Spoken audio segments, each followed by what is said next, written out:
Assalamualaikum warahmatullahi wabarakatuh, sahabat akademia, pemirsa. Alhamdulillah kita bisa kembali bertemu dalam konten ini. Dan sebelum saya lanjutkan, jangan lupa mohon klik subscribe-nya ya, supaya ada notifikasi yang muncul di smartphone Anda berkenaan dengan konten yang kami publish, begitu ya. Mudah-mudahan kebaikan, kesehatan, dan kemudahan dalam segala urusan menyertai kehidupan kita semua. Baik, dalam kesempatan ini ada hal yang menarik yang disampaikan oleh Tom Lembong terkait dengan apa yang dia sampaikan, bahwa kurang lebih seperti ini, musuh terbesar kita atau potensi yang akan merusak masa depan bangsa kita bukanlah dari luar ya, tetapi dari dalam. Nah, dari dalam ini merujuk kepada banyaknya para penjilat. Nah, banyaknya para penjilat yang kemudian mereka diberikan posisi tertentu ya di pemerintahan. Mereka diberikan jabatan-jabatan strategis di perusahaan-perusahaan milik negara ya, misalnya sebagai komisaris begitu ya.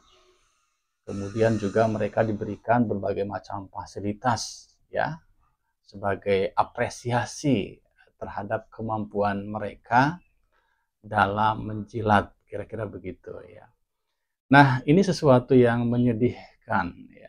Kita sama sekali tidak menunjukkan penghargaan terhadap orang-orang yang seharusnya memiliki prestasi yang kemudian diberikan akses untuk mendapatkan posisi-posisi seperti itu ya.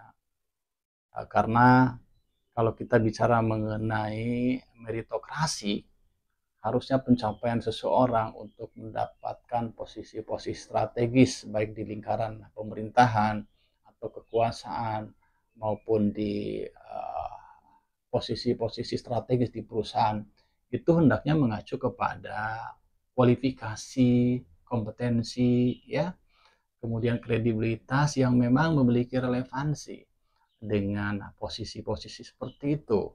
Bukan sekedar karena dia menyenangkan seseorang atau menyenangkan pimpinan, bukan karena sekedar dia membela mati-matian pimpinan meskipun pimpinan salah, tapi karena mereka dianggap membela, memberikan dukungan yang begitu kuat, lalu mereka dianggap berhak untuk mendapatkan posisi-posisi baik di pemerintahan maupun di perusahaan-perusahaan milik negara.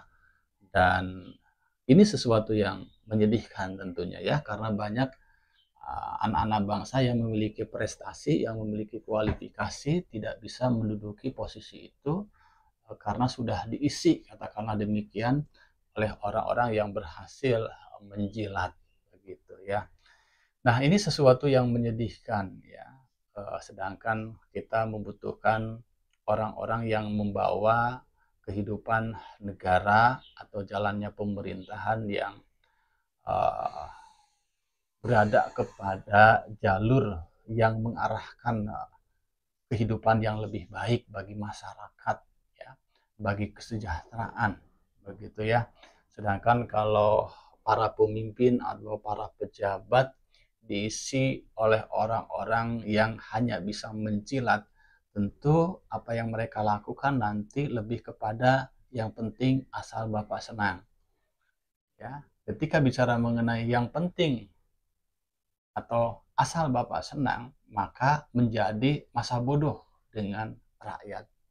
Ketika bicara mengenai yang penting Bapak happy, maka akan mengarah kepada masa bodoh dengan penderitaan rakyat. Nah, itu sesuatu yang logis ya. Karena apa? Karena memang dari awal dia diangkat atas dasar karena mereka berhasil membuat pemimpinnya tanda petik merasa senang ya. Kalau merasa senang pemimpin karena pencapaian prestasi bawahan, itu sesuatu yang baik. Tetapi kalau merasa senang ya hanya sekedar upaya untuk mencari muka atau menjilat atau semacamnya. Nah, ini sesuatu yang tanda petik bermasalah ya, bahwa pemimpin itu memiliki masalah dari aspek mental, dari aspek moral ya, dan ini sesuatu yang sangat mengkhawatirkan apabila ini terus berlanjut.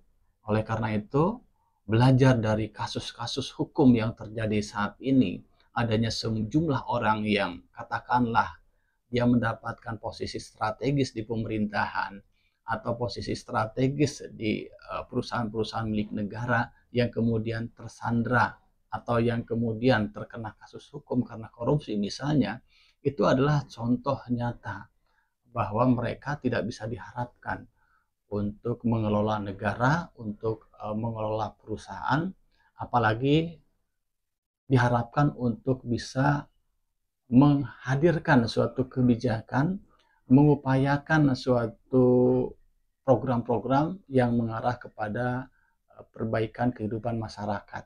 Ya, ya, kalau misal mereka memang tetap mempertahankan sikap asal Bapak senangnya, maka orientasinya adalah yang penting Bapak senang. Dan ini sesuatu yang tentu sekali lagi sangat mengkhawatirkan, jauh dari harapan kita sebagai rakyat ya. Nah, terkait dengan masalah ini, saya minta ya kepada Gemini ya untuk bisa memberikan analisis terkait dengan apa yang disampaikan oleh Tom Lembong tadi. Oke, Gemini, tolong berikan analisis kenapa Tom Lembong pernah mengatakan bahwa yang akan membuat bangsa ini menjadi mundur bahkan lemah bukanlah musuh dari luar, tetapi banyaknya para penjilat di negeri ini, di mana mereka kemudian menduduki posisi-posisi strategis di pemerintahan termasuk di BUMN.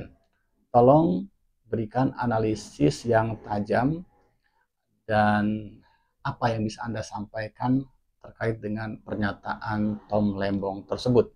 Analisis terhadap pernyataan Tom Lembong tentang bahaya penjilat bagi kemajuan bangsa bisa dilihat dari beberapa sudut pandang. Pernyataan ini menunjukkan bahwa ancaman internal, khususnya perilaku koruptif dan oportunistik dalam birokrasi, bisa lebih merusak daripada ancaman eksternal. Analisis pernyataan Tom Lembong. Pernyataan Tom Lembong menekankan bahwa ancaman terbesar bagi bangsa datang dari dalam, bukan dari luar. Para penjilat yang dimaksud adalah individu yang tidak memiliki kompetensi, integritas, atau dedikasi, tetapi mampu menduduki posisi penting berkat kedekatan atau loyalitas buta kepada atasan atau kelompok kekuasaan tertentu. Dampak negatif penjilat pada pemerintahan dan BUMN. Inefisiensi dan buruknya kualitas kebijakan, posisi strategis yang diisi oleh orang yang tidak kompeten akan menghasilkan kebijakan yang tidak matang, implementasi yang lambat, dan keputusan yang seringkali berorientasi pada kepentingan pribadi atau kelompok, bukan kepentingan publik. Hal ini menyebabkan pelayanan publik menurun dan proyek-proyek strategis menjadi mandek atau boros. Rantai komando yang rusak, ketika para pemimpin lebih peduli pada loyalitas daripada kompetensi, mereka cenderung menunjuk orang-orang yang hanya akan menjilat atau setuju dengan semua keputusan mereka tanpa memberikan masukan kritis. Ini menciptakan lingkungan di mana umpan balik yang konstruktif hilang, sehingga kesalahan tidak bisa dikoreksi dan masalah terus menumpuk. Korupsi dan kolusi, penjilat, seringkali terlibat dalam praktik korupsi untuk memperkaya diri atau kelompoknya, karena mereka tidak memiliki idealisme untuk melayani masyarakat. Posisi strategis mereka memungkinkan mereka untuk melakukan korupsi secara sistematis, baik melalui pengadaan barang dan jasa, rekayasa proyek, atau penyalahgunaan anggaran. Matriks meritokrasi yang hancur, sistem meritokrasi atau pengangkatan berdasarkan prestasi dan kemampuan menjadi tidak berfungsi. Individu-individu yang benar-benar berdedikasi, kompeten, dan memiliki integritas justru sulit mendapatkan promosi atau posisi penting karena kalah bersaing dengan para penjilat yang lebih lihai dalam berpolitik dan membangun koneksi. Ini menyebabkan banyak talenta terbaik memilih untuk meninggalkan sektor publik. Kesimpulan dan relevansi pernyataan. Pernyataan Tom Lembong sangat relevan karena menyoroti masalah fundamental dalam birokrasi dan BUMN di Indonesia. Banyak orang mungkin berpikir bahwa ancaman terbesar adalah intervensi asing atau krisis ekonomi global. Tetapi seperti yang dianalisis oleh Tom Lembong, korupsi dan inkompetensi yang disebabkan oleh sistem penjilat ini justru merusak fondasi bangsa dari dalam, membuat negara rentan terhadap berbagai krisis. Jika Indonesia ingin menjadi bangsa yang kuat dan maju, maka meritokrasi harus diutamakan di atas loyalitas buta. Reformasi birokrasi dan tata kelola BUMN harus memprioritaskan rekrutmen dan promosi berdasarkan kompetensi, integritas, dan rekam jejak, bukan berdasarkan kedekatan atau siapa yang kenal siapa. Tanpa reformasi ini, negara akan terus berjalan di tempat atau bahkan mundur, karena organ-organ pentingnya diisi oleh individu yang tidak mampu atau tidak mau bekerja untuk kemajuan bangsa. Oke, terima kasih Gemini. Ya, tolong jelaskan siapa Tom Lembong, khususnya terkait dengan permasalahan hukum yang baru saja menimpanya. Karena mungkin ada pemirsa yang belum tahu siapa itu Tom Lembong. Silahkan. Tom Lembong adalah seorang politikus dan ekonom Indonesia. Ia pernah menjabat sebagai Menteri Perdagangan dan Kepala Badan Koordinasi Penanaman Modal (BKPM) di bawah pemerintahan Presiden Joko Widodo. Terkait dengan permasalahan hukum, kasus ini menimbulkan kontroversi, dan beberapa pihak menganggapnya sebagai kriminalisasi terhadap kebijakan publik. Tom Lembong sendiri membantah tuduhan tersebut dan mengklaim dirinya tidak memiliki niat jahat atau memperoleh keuntungan pribadi dari kebijakan tersebut. Setelah vonis tersebut, Tom Lembong mengajukan banding. Namun, pada akhirnya, Presiden memberikan abolisi kepadanya, yang secara efektif menghentikan proses hukum yang sedang berjalan. Yang ingin saya tegaskan di sini bahwa apa yang dilakukan oleh Tom Lembong waktu itu sebagai Menteri Perdagangan merupakan perintah dari Presiden Joko Widodo. Nah, itulah sekilas terkait dengan Tom Lembong, bahwa persoalan hukum yang sempat menimpanya itu tidak terlepas dari potensi kriminalisasi ya yang dilakukan oleh pihak-pihak tertentu. Demikian pemirsa, terima kasih atas perhatiannya. Assalamualaikum warahmatullahi wabarakatuh.